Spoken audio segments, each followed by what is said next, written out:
This episode of the Horror Basement is brought to you by Chattanooga, Tennessee's largest multi-fandom convention. Going on between February 24th through the 26th at the Chattanooga Convention Center and historical Chattanooga Choo Choo Hotel. For more information, go check them out at connooga.com.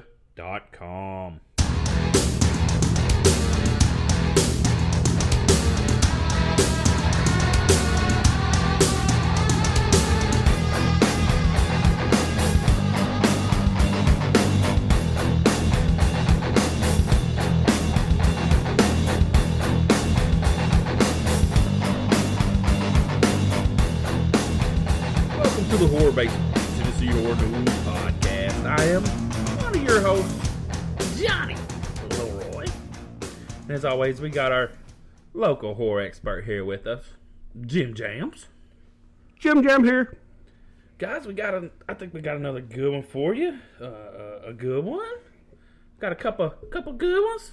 Couple good ones. But so we got Michael Berryman here from Hills Have Eyes, the original. And he's going to be on Death House.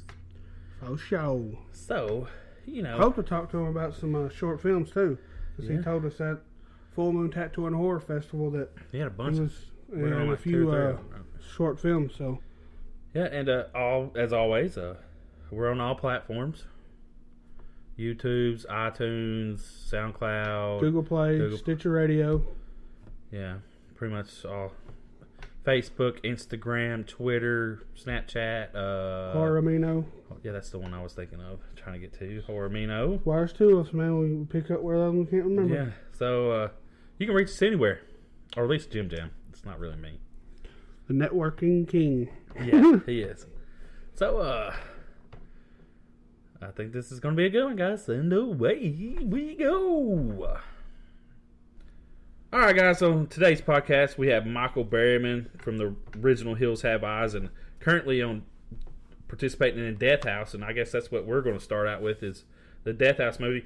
Michael, thank you for being here, and we greatly appreciate you talking with us today. Oh, it's nice to be on board. I don't know if you remember, but you was at the Nashville Tattoo and Horror Festival this past year, last April, was it April? Yeah. And we actually met you. Oh, yeah. No, I love that show. That's a great show. Yeah, we actually got to meet you there, and a super nice guy. Oh, yeah, definitely. We were supposed to do a podcast there, but, yeah, it kind of got hectic, so we wasn't able to. It's a wonderful show. Is that the Ben Dixon show? Yes. Yeah. Yeah. Shout out to Ben and all the wonderful artists there. If you ever want to get some ink or see some beautiful artists, I strongly recommend to your listeners they should definitely go. Yeah, we love that show. So I guess what we got you on here is to talk about Death House and your participating role in that movie. How big of a role did you have? And like we've heard from everybody else. I had I think I worked at one or 2 days.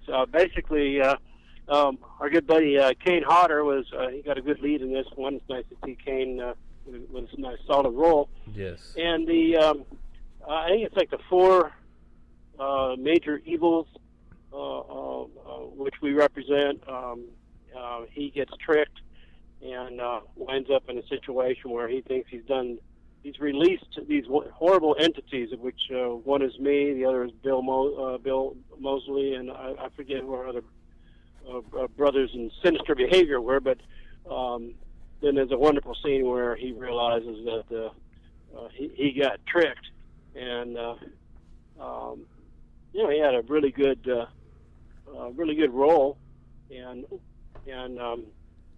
I haven't, like I said, I only worked 2 days on it, but the director's very keen on pushing the film forward and getting a good release date, and I just hope the fans really like it. I haven't seen it. I'm looking forward to it. Yeah, Harrison, he's a really nice guy. That's who Jim Jan's been in contact with. R.A. Mihailov is also in it, if I remember correctly. Yeah, we're... nice to work with. brothers in horror. Oh yeah, I mean the horror icons, which of course you're part of, all these big group of horror icons working in this one film. I mean, it's got the buzz going with the horror community. People are really, really wanting to see this movie. Yeah, I like to call this one of the highly anticipated movies of the year. Definitely. Well, I hope it does what it's supposed to do. Scare the hell out of you. Yeah, hell yeah, that's what we're hoping too. Yeah, hell yeah. So when we was at the Full Moon Tattoo and Horror Festival, you was telling us about some short films that you were involved in. We're big on short films. Yeah. Awesome. Yeah, there's a doctor friend of mine that's been making short films. His name is Jesse Burke. He's out of Arkansas, and we did one called One Please, and we did what was the other one? Cured, and we're getting ready to do a third. One Please traveled around the country to short film festivals, and it's been getting very high acclaim. Jesse's a very excellent writer, and it's a lot of fun to work with him. And these are like 12, 14-minute little shorts, and they're actually silent, and the focus is really keen on the visuals, and I'm looking forward to working with him again. I think in a couple months. That's an interesting take on a short film. I mean, doing a silent film in this day and age, I guess you could call it how what's it like doing a silent film compared to like having a speaking role and just the whole thing, like just your actions. Yes. Well, in these silent films, one of them actually was in black and white, and Jesse, being a surgeon, or orthopedic surgeon, he actually filmed it at his facility where he conducts the operation. So what it was is some parents bring their child into a facility, and they film it in black and white. And they actually took we had some old hand-operated drills like you would use for wood. And they literally, I'm the surgeon, and I drill a hole in their forehead and take a vacuum cleaner and suck out this black ghost-like smoke that comes out of her head, and then sew it up, and the kid's all better. It's kind of a tongue-in-cheek approach. The first one, called One Please, is in color, and it's also silent. And there's a father reading the paper, smoking a pipe, mom's chopping veggies to make dinner, and little girl hears the ice cream man coming down the street. That's me. And I pull up, the kids line up to get their ice cream, and mom looks knowingly at the daughter, and she cuts a piece of ribbon off the daughter's pigtail and ties it around her finger, chops off her finger, and gives it to the daughter to pay for the price of an ice cream. And so that's pretty but dark. The way it's done, you accept it as normal. It's just the way he crafts his camera work, and that's dark. He likes things that are a little disturbing, a little off, but they're also very entertaining. Yeah, that is. So working on a silent film, I focus more on my camera operator and what the lens is doing, what the framing is, and if we zoom in tight, I can make a little. You can see it in my eyes, you can see it in the expression in your face, and how you move. It's different than in a speaking part. Yeah, that's what I think. It puts more of your acting skills at test, right? I mean, is that what you're trying to say? I agree. Because it would just be a totally different film where your actions and your mannerisms would really have to be played up. Which I guess it speaks of how good of an actor you could actually be. Well, thank you. A little practice over the years, you get a little better. I'm old, so I guess I've gotten a little better. A little practice, yeah. You've been in, I don't know how many films. Do you even know how many films you've been in? Film and TV, I'm probably pushing 80 credits, maybe 90, including music videos. That's awesome. Yeah, it surprises me it's been so long. Definitely a great career, though. A lot of great movies you've been in. I want to also ask about the Devil's Rejects movie. How was it filming that movie? It was really nice to work with working with my friends, Bill Mosley and the rest of the gang. We see each other at conventions, and it's nice that we're all working together. Rob is a good director. I think of all his films that I've seen, The Rejects is my favorite. Yeah. I mean, it was like a peck and paw look. The gray, especially at the end, when they're driving off and they got Freebird playing. Shot. Yeah, Freebird was a perfect choice for a song there. That's true. Oh yeah. Sid.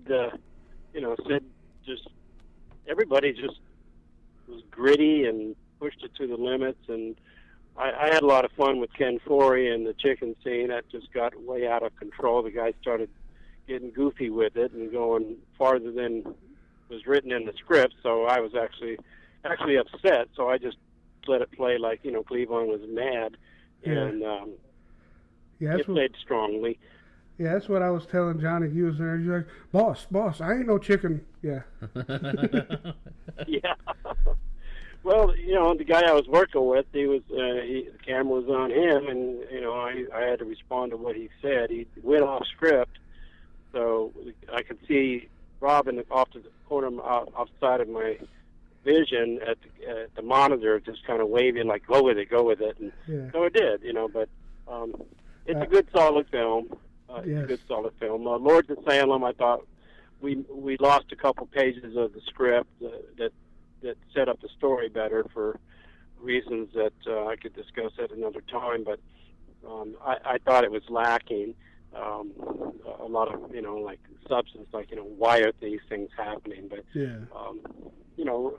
sometimes the studio doesn't give you an extra day to reshoot things if they don't go the way they should. So but Rob's a nice guy. He's a pretty creative fellow. Yeah, I definitely didn't feel too. I don't know. I didn't really care for that movie that much, but I didn't either. It didn't make sense seeing the entity, doing like a Linda Blair hanging on the wall, and Sherry walking up and down the hallway didn't make a lot of sense. And, well, not every movie can be great. I mean, it's hard to live up after you make the Devil's Rejects. And the way I see like a lot of horror films, though, like the movie's good. A lot of the movies are good until the ending comes or whatever. And because everybody wants to continue. I'm tired. Go ahead. I agree.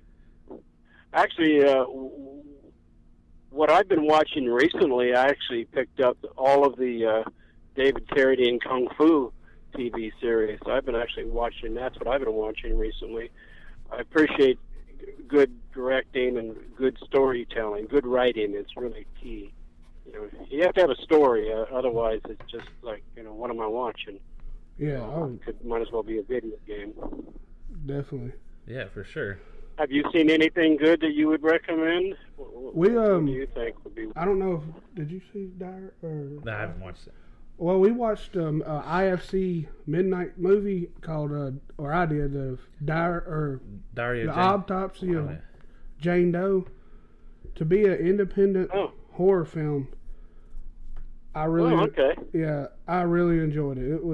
It had some great twists in it. Yeah, it's definitely a movie you should check out. I'll look for it. I've seen the logo for the Independent Film Channel, and I again, to all your listeners, I highly recommend going to independent small film festivals, because they don't make it to the regular theaters. It doesn't always get on cable, but film festivals are wonderful. I mean, there's such a variety of themes and subject material. I find it just absolutely fascinating. Well, that's what we try to do here, is push independent horror films, because I think that's where it's at. Yeah. Oh yeah. The mainstream. I do too. The mainstream is really gone to where they just want money, and you can tell. It's not about the content. It's about that's very cash true. flow. And how many remakes can you make? Exactly. You know, and how many, you know, part 7? What, you know, I mean. Kind of like Wrong Turn. Oh God. Yeah, well, you know, I like the first Wrong Turn, but after that, it's the same old, you know. Yeah, oh yeah. Number 1's always the good one. Resident Evil, how many of those can you do? I mean, really? You know? Well, I think the final one's coming out this year. At least the Robert Englund Freddy movies, at least they got silly. Yeah. I guess that's the way you gotta go, right? Mars or something. Yeah. I mean, come on, that's supposed to be a joke, right? Yeah. Yeah, I think when they attempted to remake Nightmare on Elm Street, I think they killed it with that remake. Yeah, it's just. Oh, I haven't even. It's just bringing it to a new generation. You're not missing nothing. Well, I think like now they're just trying to bring old movies to a new generation. Yeah. Because this generation's not willing to watch, or some of the people in this generation aren't willing to watch an older film. I mean, it's a shame because the 80 film, the 1980s in filmmaking, I love. Yeah. Yeah. I mean, I grew up in. That's pretty funny because you're talking 30 years. So you grew up in the 80s, and you're bemoaning the fact that you're old now, and films that are 30 years old. Yeah. The millennials don't have patience to watch. But you know, I think this generation, it doesn't seem like they want to watch the older, or maybe the horror fans want to watch the older films, but they're trying to get out to a different group with these new films, or with the new remakes. I know. It must be tough. Yeah, I mean, I think it'd be tough to be in marketing and working for a studio and trying to, you know, make box office. I know that's challenging, but yeah, you know, I think what you really need is a good story to begin with, and then the rest follow. But you know, I think if some of the older people took some of the young ones to a horror convention, and then went to some of the screenings, I think they would feel more comfortable about watching older films, because it's a lot of fun when you have an audience at a convention. They know every nook and cranny, every line, every joke, everything about it, and they just appreciate it. My favorite convention is Cinema Wasteland. It's just wonderful. Where's that at? It's such a it's in Strongsville, Ohio. Oh, okay. Cinema Wasteland. They bring out the older actors, people that have a legacy of a lot of work, and they show all the classics. They even do a screening outdoors in the parking lot, and there'll be 200 or 300 people out there watching a movie, old school. It's a lot of fun. Yeah, I have to reach out to them and have to work with them. Yeah, Cinema Wasteland. They have 2 shows a year. Just go north from Nashville, you'll be fine. Yeah, for sure. You got anything else? I got to get going pretty soon. Yeah, I am working on my biography, and I'm hoping I'll have it tidied up sometime around fall, and then I'll be working on trying to get it published. All right, well, good. That's something to look out for. Your biography, that's awesome. Yeah, and we don't want to take up no more of your time. Michael, we thank you so much for doing this for us. Yeah, we appreciate it so much. It's always a pleasure. I hope to see you at Ben's show soon. It's always a delight to be there. Oh, yeah, definitely. Is he there? I don't know. Are you going to be there this year? I don't know. It's still early in the year. If my schedule is open, I might just go just to hang out, even if I'm not it's supposed to be in October this year. Yeah. It's a lot of fun. Oh yeah. Well, all my best to you guys. Be safe and all that, and get some popcorn and go to a movie. Yeah. Thank you, sir. All right, appreciate it. Thank you. All right, guys. Take care. All the best. All right. All right, bye. All right, guys. So that's Michael Berryman. He was so kind to take time out and do a quick interview with us, and we're fucking grateful that he did. Hell yeah. I mean, that's pretty awesome. He's a really good guy, and if you ever get to see him in public, like especially at a con or convention, whatever you want to call him, yeah, definitely need to talk to him. He will. He loves. He loves to interact with fans. Oh yeah. He's a good dude, and so I guess we got a clip of Did he say he's a major evil? I thought he said that. As a Death House, he's a major evil, guys. I think that's what he said. We're trying to pull out a little bit more Death House for you to see what everything's going on, and I think Kane releases the major evils. See, we got that. Hell yeah! An extra part of Death House is what we're working on, and I think as we go, little by little, we're going to get more and more about this movie. And I'm not sure if anybody else is doing this out there. We're doing it for you guys. For you. For you out there. Not for Jim though. Screw him. He got choked up over here. Thought you were my friend. You my friend, man. What the heck happened? No. Yeah, this is probably going to be a little shorter podcast than usual. But hey, that's all right though, because we got a great interview. Yeah. So, like I said before, we're on every freaking platform that you can imagine. Well, not everyone that you can imagine. I mean, we're not in Japan. Since we're, which would be nice if we was. Since we have Patrons, we need to shout them out. Well, since we have, I don't know their names. How am I going to look it up? Okay, we got Tim Carver Jr. is a pledger, and Jesslyn Carver is a pledger. 2 patrons. 2 patrons. So, thank you guys. They get early access to the podcast, and they'll have early access to this one. Yes. So I'll get these edited sooner. So if you want to hear, because we got even more big stars, fingers crossed, coming. So you definitely want to join our Patreon. And if you're a fan of Death House, this is our theme with these actors coming up is Death House. So just think that it's possible Kane Hodder's going to be on the maybe. Fingers crossed. Yeah, I mean that'd be a goal. And they're going to be shorter podcasts, but you know what? I don't really care. Because to get to talk to these people, it's an honor. Yes. But check us out on all of our stuff. Like, share, subscribe. Everything will be in the description that you need. And also, tell your friends. I mean, if you're a horror fan, share this, please. Yes. Help us out. Comment. We want your feedback. Feedback. Twitter. Hit us up on Twitter, Facebook. Share this with your friends. Because if they're horror fans, we're trying to get this out there for everybody in horror, and we appreciate everyone that does listen, and we're totally grateful. We do this. We work full-time jobs, and we try to do this because this is what we love to do, what we love to talk about, and I think this is what other people want to hear, like that people to get this news out there, this info. Oh yeah. So share with everybody.